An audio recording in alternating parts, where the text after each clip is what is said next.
Ukrainian Foreign Intelligence Service and Security Service of Ukraine have briefed President Zelensky on eliminating individuals from Russia's top command. And President Zelensky said, quote, "Justice inevitably comes. Thank you for your work," referring to Ukraine security services. Do you feel that this assassination campaign deep inside Russia reveals also fragility and weaknesses of Russia's security system? Well, yes, of course. If somebody is able to know where this general, what his travel pattern is, where he'll be, who he is, to be able to target him, that obviously reveals vulnerabilities. But I don't know. I don't think of these as assassinations as they are. I mean, these are soldiers, enemy soldiers, combatants, and I think that they are liable to become casualties. But I think what we want is them looking over their shoulder and losing trust in each other, because they'll be wondering where is this information coming from? How have they been penetrated? So this is an important part of creating disruption on the enemy side. And also it could be influential from the psychological point of view for Russian officers. Yeah, look, in the U.S., we used to have this thing, whenever there was a missing child, you would put the picture on a milk carton so that everybody would see this little girl or this boy or somebody was missing, so that people could be on the lookout. I would use the same thing for Russian officers in the chain of command that are anywhere from the top down to the level of launching missile strikes that kill innocent Ukrainians. I would have their picture published so that everybody knows, so that that officer knows, that his family knows, and his friends know that Ukrainians know who they are. Otherwise, these people, they don't feel any sense of accountability for what they're doing, committing war crimes. I'm not talking about officers who are involved in combat against Ukrainian forces. This is war. But the murder of innocent people, there's got to be a way to put pressure on Russia to hold them accountable, and to for these officers to know that their name is on a list, and that when this is all over, eventually they will be held accountable, just as Nazi war criminals were held accountable after the Second World War. Also, Russian dictator Vladimir Putin has declared so-called three-day ceasefire from May 8 to May 11. This decision was based on humanitarian consideration, according to Kremlin. How do you see the main reasons behind this Putin's so-called three-day ceasefire after previous 30 hours ceasefire?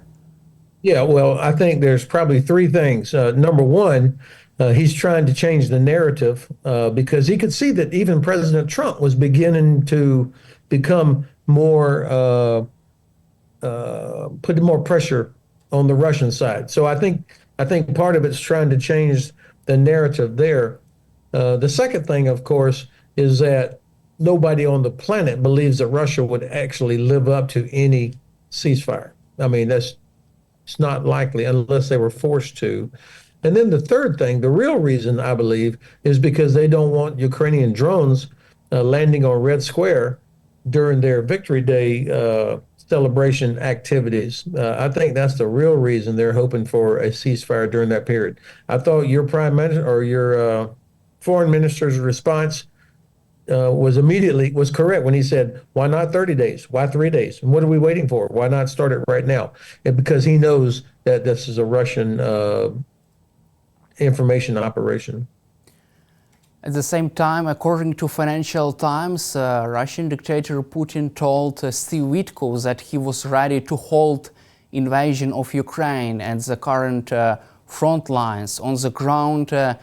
What is your assessment of this possibility of halting the war and negotiations which are in progress right now?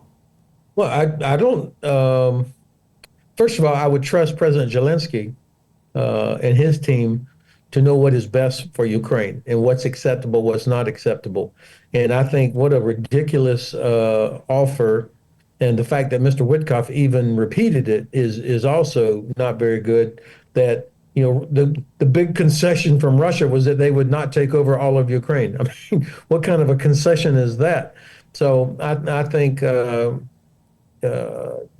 Ukrainian government knows that Ukraine's soldiers are winning on the battlefield, on the ground. They stopped Russia, even without adequate help from the West. Russia cannot defeat Ukraine, and so I think I think Ukraine is in a position you can make demands about your sovereignty, about future security, and but this is up to the Ukrainian government and the people. How much are they willing to continue doing this? But I think it's hard to imagine an outcome with Russia retaining big chunks of Ukraine, and that just be it. That there wouldn't be further actions. And also, there was an interesting meeting in Vatican between U.S. President Donald Trump and President Zelensky. After this meeting, Donald Trump, for the first time, questioned Putin's willingness to end the war, threatening another sanctions against Russia. Quote, "It makes me think that maybe Putin doesn't want to stop the war. He is just taking me along and has to deal with differently banking sanctions." Do you have any kind of hope that this meeting in Vatican could change Trump's stance on Putin, Trump's policy on that? Well, certainly President Zelensky deserves credit for his incredible patience and his persistence, the willingness to sit down and keep trying to explain to this American president what the facts of what's really going on. So, that was a great picture, the two of them sitting there. It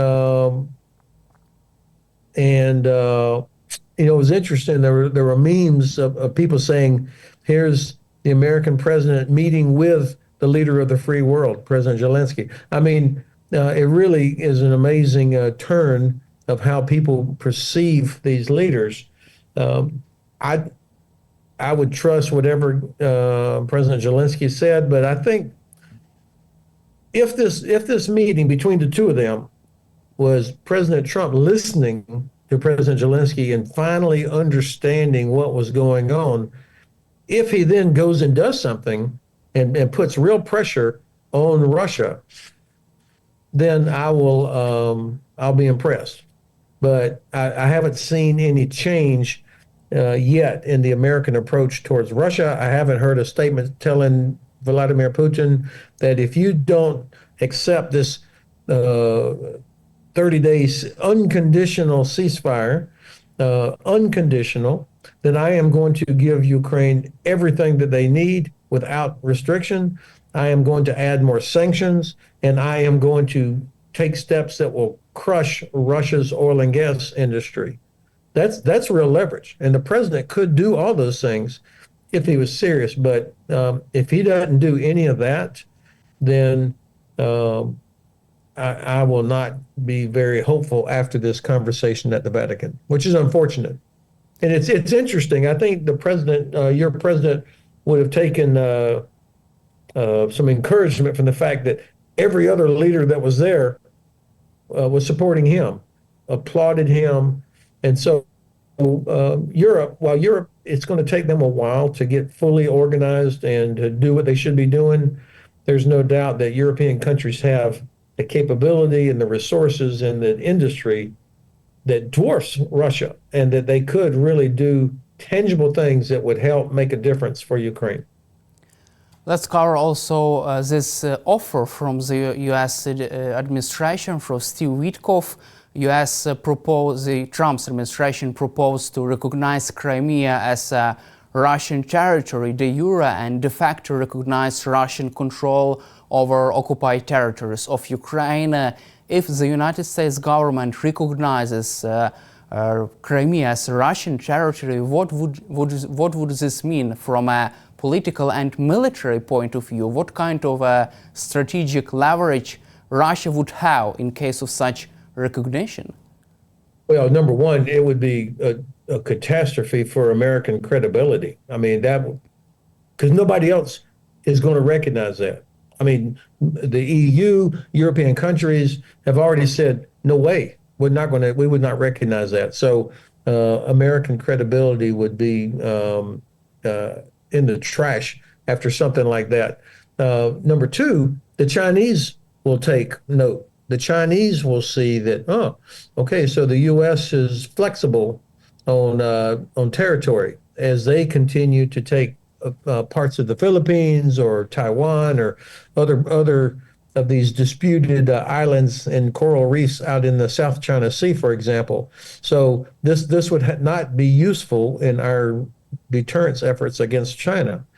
And then finally, it would be wrong. I mean, why in the world would the United States go along and say, well, come on, Russia already occupies it and they speak Russian there, and these ridiculous reasons for doing this, which reveals that this administration completely fails to understand what this war is about, the history, the geography, why Ukraine is fighting. So I hope Ukraine does not accept that. Ukraine is not obligated to accept anything that the Russians and the Americans might work out, nor are other European countries. I think for sure Turkey is not going to accept this, and that's important as well. So I hope that Ukraine makes it very clear that you do not recognize this. And then finally, this will have a negative impact on reconstruction because the big investment companies that would bring enormous amounts of money to help rebuild Ukraine, if they see that Russia occupies Crimea with a so-called American recognition of it, then I think they will be reluctant to invest in reconstruction because they will see that these are the conditions for Russia resuming the conflict after whatever sort of resolution there is. So I don't see anything good in it. Also, U.S. Vice President J.D. Vance threatens to abandon Ukraine ceasefire talks if there would be any kind of progress. If the U.S. abandoning ceasefire talks, would this be worst case or the best case scenario for Ukraine? Well, first of all, part of the problem on the U.S. side is that you've got 5 different people talking about what the plan is. Secretary Rubio, Mr. Witkoff, General Kellogg, Vice President Vance, the president himself, and none of them seem to be in harmony or synchronized in what they're doing. So, whatever the vice president says, it reflects what a part of the administration believes or wants. But I don't know. I'm not confident that he speaks with any authority for the president or the rest of them. It's just it reflects the disorganization and I think the incompetence of their approach. To be honest, unless it looks like the U.S. was getting ready to really provide real support to Ukraine and put real pressure on Russia, then the U.S. walking away from this is not necessarily the worst case, except for us. It would be worst case for us, and it would be really damage any credibility the administration has by doing that. But from Ukraine, the perspective of Ukraine or Europe, I don't know that that's the worst case based on what the administration is doing so far. For the Russians, it would not be good because without the U.S. there, I mean, the Europeans are not confused about who the bad guy is. So that's kind of how I assess it right now. And do you feel that Europe now is ready to take a lead in this process of supporting Ukraine if U.S. abandons negotiations if the United States abandons support for Ukraine? Well, this is where we're going to find out. Can Europe meet the moment? I hear a lot of positive language that comes out of UK and France and Brussels. We will finally have a German government here, I think, in about 2 weeks. And if Mr. Merz is the Bundeskanzler, as we all expect, he's demonstrated clearly that he is on the side of Ukraine. And so that could be a positive change to help get things going. I think, Poland, I'd like to see Poland be more forward leaning in this, but of course they have a presidential election here in a couple of weeks. And so that's probably why they don't want this to become a presidential issue, perhaps, I don't know. But, Europe has the capability. The only thing that Europe lacks is self-confidence. Let's cover also the coalition of the willing. The Telegraph reported that the U.S. has privately offered to provide logistical support for this mission and also intelligence to help European troops during their mission in case of a ceasefire deal. Would this be enough for European troops to fully conduct this mission in Ukraine in case of logistical and intelligence support from the United States? Well, first of all, if this is accurate, why is it a secret? I mean, why would we not say, hell yes, we're going to help? Because this is so important. Yes, we're going to be a part of it. So I don't know how. I'm not confident in that report. I hope it's true, but if it is true, why is it a secret? As to whether it's enough, we need to see what the mission is. We need to hear whoever's going to be in charge of this. What's the chain of command? What is the mission? What are the rules of engagement? The purpose of this would be a force that could deter Russia from violating the ceasefire. I mean, that's what it's about. And so I couldn't say whatever the U.S. is providing, if that's enough, because we don't know the bigger picture. Certainly, obviously, it would help logistics and intelligence. But I think, if that's what it takes for Europe to regain the self-confidence it needs, then obviously I'm all for it. Let's cover our final topic, another leak from the Signal group chat regarding Pete Haxet. U.S. Defense Secretary Pete Haxet sent sensitive information about strikes in Yemen to another Signal group chat that included his wife and brother and personal attorney. What is your reaction to this? And also we have heard another report that Haxet used for this chat group a public internet connection violating Pentagon security protocols.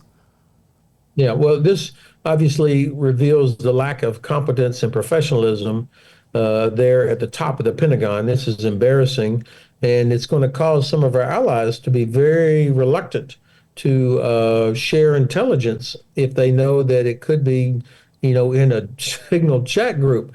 And the arrogance of the Secretary of Defense is also very disturbing. And you can be sure that amongst the professionals, the military, as well as the professional civilians who work inside the Department of Defense, it's embarrassing, it's frustrating, it's worrying, and this kind of erodes trust. And, trust is such an important component of any military. And this does nothing to make people confident in their leadership. And, for me, one of the most important traits of a good leader was a willingness to accept responsibility, to own it. If there's a problem, say, I screwed up or my team screwed up, we're going to fix it. Instead, all he does is attack the media and deny it when the whole world knows it's true. And that doesn't give me hope that they're going to learn from this. And don't you think that even many more Pentagon officials are becoming frustrated and don't support Pete Haxet in this office, because it seems like people from the Pentagon, they are leaking this information to media about these Signal chat groups? Yeah, well, of course, these are his own guys, the ones he brought in. That's the problem when you talk about wanting to be disruptive and get rid of all the old stuff. What that means, you get rid of all the old professionals that have been there for a long time and know how to do these things. And so I think again, they is not the right person for the job, and all the Republican senators who voted to confirm him, knowing that he was not qualified, they deserve the scorn, and they own responsibility for this as well. Thank you, General Hodges, for your time and for your support for Ukraine, and glory to Ukraine. Heroam Slava. Thank you, Daniel.